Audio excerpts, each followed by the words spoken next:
Se dice que la verdadera esencia del periodismo es la investigación y que sin esta no hay periodismo.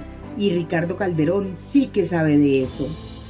Hoy en este podcast tenemos el orgullo de hablar del libro de Ricardo Calderón, El reportero invisible, escrito por Diego Garzón Carrillo. Calderón es quizás el periodista e investigador más destacado en la historia de Colombia. Acompañémoslo en este recuento en que reviviremos momentos inolvidables en torno a la vida de este reportero. Bienvenidos, esto es un fragmento de realidad entre líneas, haciendo memoria con Juliet Zapata y Ángela López. Para quienes nacemos y crecemos en Colombia, bien podríamos ser considerados un personaje de una película de ciencia ficción, pues alrededor de la historia del país se crean millones de episodios que parecen de no creer. Es en torno a esta particularidad que solo tiene este territorio tercermundista que Ricardo Calderón, un hombre tímido e introvertido, logra sacar todos sus dotes de investigador, reportero y escritor, lo que le permitió plasmar en las páginas de la revista Semana una realidad que resulta en la mayoría de los casos vergonzante. Ricardo ha registrado en sus páginas innumerables escándalos que involucran a militares, políticos, guerrilleros, paramilitares, entre otros, pero esas primicias lo han tenido al borde de la muerte, porque muchos de los personajes oscuros que han delatado a través de sus investigaciones en reiteradas oportunidades le han puesto precio a su cabeza, pero milagrosamente hasta hoy sigue contándole al país y al mundo todo lo que ha encontrado, siendo el más inquieto y aguerrido de los reporteros. Hoy, desde Noticias Caracol, a donde le abrieron las puertas tras su salida inesperada de su casa Semana, esa misma que lo formó desde que ingresó como practicante de deportes, su historia como reportero sigue desarrollándose. Quizás con más calma, pero con la misma precisión que lo ha caracterizado desde que era un estudiante de periodismo. Ha sido presionado con amenazas, planes para asesinarlo. Los sufragios casi se convierten en el pan de cada día. Ha podido sentir el olor del miedo, pero a la vez todo esto lo ha llenado de coraje, y es así que se ha enfrentado a lo que venga. Es cauteloso, sigiloso y audaz, aunque por mucho tiempo vivió en el anonimato que le permitió ser un camaleón en medio de sus investigaciones, resultando así un gran número de publicaciones de artículos que son recopilados a lo largo de este libro. Ricardo le ha contado al mundo las realidades sociales y todos los acontecimientos nacionales que por décadas hemos vivido en Colombia por cuenta de la violencia, las luchas de poderes y dominios de algunos en medio de una ola de muertes, panorama oscuro y de miedos permeados por el narcotráfico y otros fenómenos que se han dado en el país. Ricardo Calderón ha enfrentado una cantidad de situaciones que solo con ahondar en el libro inspirado en su vida periodística nos quedamos perplejos de conocer. Un periodista por accidente, así se titula el cuarto capítulo del libro inspirado en su vida.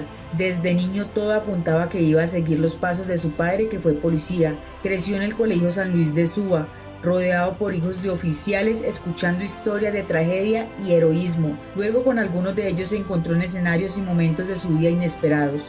Por ciertas coincidencias resultó entre la espada y la pared al decidir sobre lo que quería estudiar. Estaba entre ingeniería de alimentos y comunicación social y periodismo en la Universidad de La Sabana. Escogió la segunda carrera sin llegar a imaginar que este oficio le despertaría los sentimientos más profundos de su vida. Ricardo ha estado detrás de grandes investigaciones que se han convertido en hechos políticos con consecuencias determinantes, terminando convertidos en verdaderos escándalos nacionales e internacionales que se han tomado durante semanas las primeras páginas de la prensa y que acaban en decisiones importantes en el ámbito político y en estrados judiciales.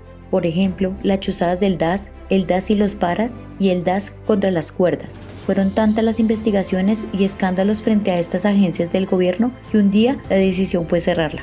Asimismo, le contó al mundo en Tolemaida Resort y Tolemaida Tours cómo los presos militares tenían una vida de lujos, aun cuando estaban acusados de graves delitos, entre ellos violaciones a derechos humanos, como es el caso de las ejecuciones extrajudiciales, la casa de Nari, el loco anta a sueldo, comienza la parapolítica, entre otras grandes historias, se conocieron después de periodos largos de investigación en los que incluso a muchas de sus fuentes les costó la vida. Estas historias tienen distintos orígenes y por supuesto protagonistas conocidos por los colombianos, como son los guerrilleros, paramilitares, narcotraficantes y políticos que pescaban en el río revuelto de la guerra, pintorescos escenarios y finales inesperados, por ejemplo, las chuzadas del DAS Denuncia la infiltración paramilitar a la entidad y cómo agentes de esta agencia de inteligencia y contrainteligencia estaban al servicio de la ilegalidad para hacer listas negras, mandar a asesinar defensores de derechos humanos, hacer seguimientos a magistrados, políticos, periodistas y personajes estratégicos de la vida nacional. Ricardo le narró al país lo que ocurrió detrás del acuerdo de Santa Fe de Ralito entre el gobierno y los paramilitares, lo que él, muy a su estilo de humor negro, denominó Santa Fe de Relajito y la guerra entre paras. Sus páginas siempre han estado bañadas de sudor, lágrimas, temor, soledad, pero sobre todo de mucho valor, porque hacer periodismo con criterio e independencia en Colombia no es fácil. Pero Calderón, el hombre de una voz encantadora con la cual enamoraba en sus años de universidad, supo llegar a los lugares más peligrosos y salió vivo para contarlo, así como muchas cicatrices en su piel. En sus historias, este reportero invisible que solo el país conoció hasta la noche del 20 de octubre de 2013, cuando recibió el premio Simón Bolívar a Vida y Obra, hace evidentes realidades que viven muchas mujeres a diario por distintos motivos, como es la prostitución, el estar involucradas en turbios negocios de la droga, el alcohol, fiestas, narcos, guerrilla y el papel que juegan algunas de ellas, ya sea por ingenuidad o simple apariencia, para seguir siendo las esposas ideales y hacendosas de algún miembro de la fuerza pública u hombre de poder. Pero las historias de Calderón quizás no habrían tenido la misma fuerza sin la cantidad de fuentes que logró consultar para sus artículos, muchas de ellas anónimas, otras tantas con pasados oscuros, todas con motivaciones diferentes, como injusticias, desamores, engaños, pasiones, razones económicas y hasta pisotones, aquello que denominamos dignidad, que se ve violentada por el mal actuar de los demás. Gracias a todos esos efectos del periodismo invisible, terminó con una lista de fuentes muy valiosa, buscando siempre la verdad y acercándose a ellos para tener su propia opinión de la historia y no ser oportunista detrás de estos desgarradores relatos. Las investigaciones de Ricardo terminan siendo un baúl repleto de pistas, datos que son tratados con sumo cuidado. Tiene claro que estos pueden ser manipulados y terminan siendo un riesgo, que en lugar de aportarle podrían hacerlo caer en graves errores que un reportero con su cancha y olfato periodístico jamás se podría permitir. Sus artículos resultan ser como un gran rompecabezas en donde se unen piezas pequeñas con mucha paciencia sin desfallecer. Sin embargo, en ocasiones la vía que toma termina por llevarlo a ninguna parte, pero su persistencia, la demostración una y otra vez de que la clave es no perder el entusiasmo y seguir buscando, porque siempre habrá un buen dato que recomponga el camino. En toda esta historia, los compañeros de Ricardo en la revista Semana fueron unos grandes antagonistas: Felipe López, el propietario del medio de comunicación para la época, y Alejandro Santos, el director, así como los editores de turno. Jamás coartaron su proceso periodístico y siempre confiaron que semana tras semana los artículos de Calderón serían los dueños de portadas históricas que quedarán grabadas en la memoria de los colombianos. Ángela, antes de despedirnos, me gustaría que escuchemos de la propia voz de Ricardo Calderón en una entrevista que le concedió a la también periodista Yolanda Ruiz, lo que para él ha sido su vida en el periodismo y el por qué decidió ser un reportero invisible.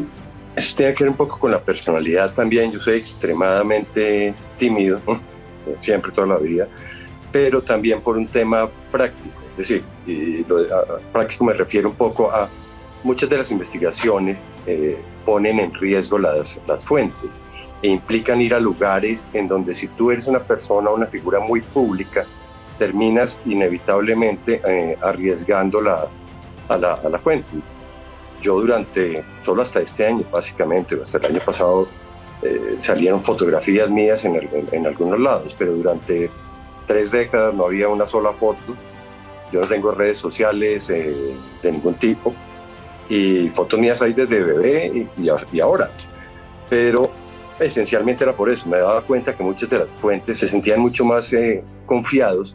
Podíamos reunirnos en una cafetería en la mitad de un centro comercial y sabían que era un ciudadano común y corriente, que no había un riesgo para ellos, y eso ayudaba a protegerlos y a generar confianza, y eso lo manejé así casi toda la vida. Entonces ese anonimato era relativamente práctico y seguro, sobre todo por las fuentes, que es lo más importante que en este oficio para nosotros. Ángela, creo que ya todo está dicho, pero antes de irnos, quiero dejar una invitación muy especial para quienes no han leído esta obra inspirada en Ricardo Calderón, lo hagan y conozcan de primera mano la historia de tantos hechos que han marcado al país. Juliet, es un honor compartir estos espacios contigo, poder hacer un intercambio de ideas y sentires de todo lo que nos deja el libro de Ricardo Calderón, El reportero invisible, que más allá de un mundo de historias que atrapan, desde un inicio se convirtieron en el reflejo de todas aquellas realidades de una Colombia afectada por muchos fenómenos delictivos. Cada historia diferente de la otra, pero que se entrelazan creando una serie de sucesos impresionantes que nos dejan perplejos y con las ansias de seguir leyendo. Esto fue un fragmento de realidad entre líneas, haciendo memorias. Hasta la próxima. Bye bye.